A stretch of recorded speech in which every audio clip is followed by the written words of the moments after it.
Immigration has been part of the political discourse since our country's inception. Following the American Revolution, Thomas Jefferson was in favor of recruiting immigrants to populate the military and boost the economy.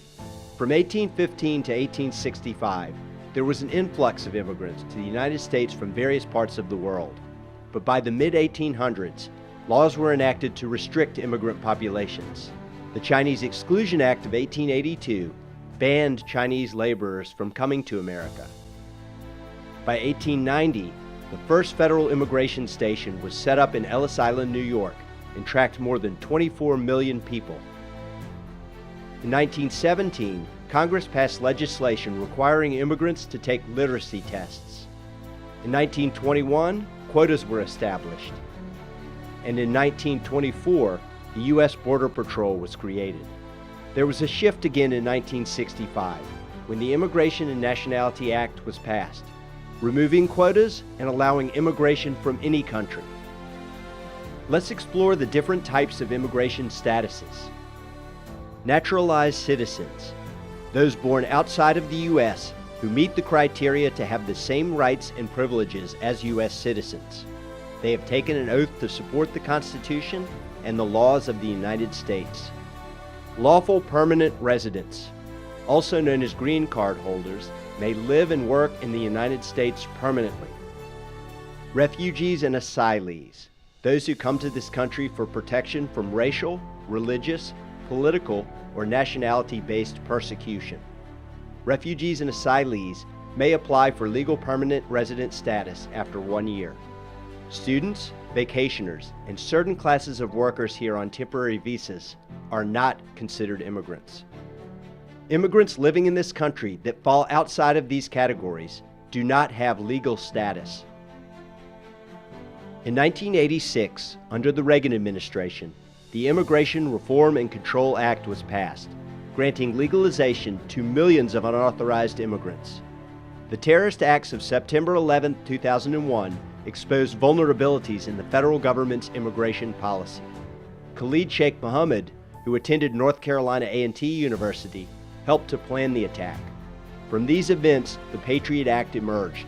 It amended the Immigration and Nationality Act by prohibiting representatives of foreign terrorist organizations from entering the U.S. Since that time, several attempts to pass comprehensive immigration legislation have failed. Between 2004 and 2007, President Bush advocated a plan that included a guest worker program, a path to citizenship, and tighter border security. In 2010, President Obama also failed to pass new immigration laws. So in 2012, President Obama used the power of the executive order to create the Deferred Action for Childhood Arrivals program, also known as DACA. This order provided protection for children who were brought to the U.S. at 16 years of age or younger. The majority of DACA recipients are now in their mid-20s.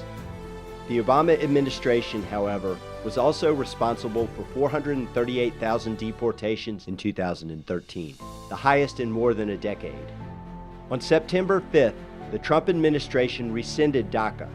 Current recipients will retain legal work permits until their protections expire.